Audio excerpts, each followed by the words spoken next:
தற்போதைய அண்மை செய்தி. சேலம் மாவட்டம் ஓமலூர் அருகே அணைமேடு பகுதியில் 56 அடி உயரத்தில் அமைக்கப்பட்டுள்ள விஸ்வரூப ராஜமுருகனுக்கு மகா கும்பாபிஷேகம் நடைபெற்று வருகிறது. அண்மை செய்தியாக பார்த்து வருகிறோம். விஸ்வரூப ராஜமுருகனுக்கு மகா கும்பாபிஷேக விழா நடைபெற்று வருகிறது. அண்மை செய்தியாக பார்த்து வருகிறோம். புனித நீரை 56 அடி உயர விஸ்வரூப ராஜமுருகன் சிலை மேல் ஊற்றி மகா கும்பாபிஷேக விழா வெகு விமர்சையாக நடைபெற்று வருகிறது. கடந்த ஆண்டு பக்தர்களிடையே அதிருப்தியை ஏற்படுத்திய முருகனின் சிலையை சீரமைத்து தற்போது கும்பாபிஷேக விழா வெகு விமர்சையாக நடைபெற்று வருகிறது. கூடுதல் தகவல்களை வழங்குவதற்காக செய்தியாளர் பார்த்தசாரதி இணைப்பில் உள்ளார். பார்த்தசாரதி, விஸ்வரூப ராஜமுருகனுக்கு மகா கும்பாபிஷேக விழா கோலாகலமாக நடைபெற்று வருகிறது. கூடுதல் விவரங்கள்.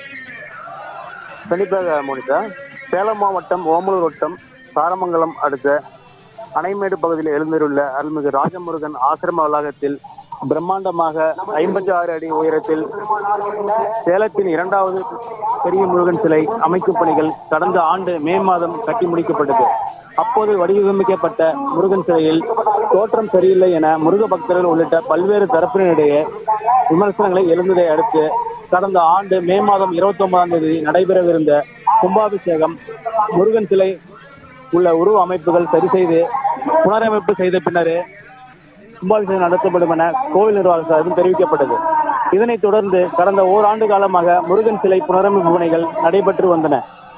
அந்த பணிகள் முழுவதுமாக நிறைவடைந்த நிலையில் கடந்த 17ஆம் தேதி திங்கட்கிழமை முகூர்த்தக்கால் நடுதல் கோபூஜையுடன் தொடங்கிய மகா கும்பாபிஷேக விழாவில் தீர்த்தக்குடம், முளைப்பாரி ஊர்வலம், மகாகணபதி ஹோமம், 1008 மூலிகைகளை கொண்டு 3 கால யாக வேள்விகள் நடைபெற்றன.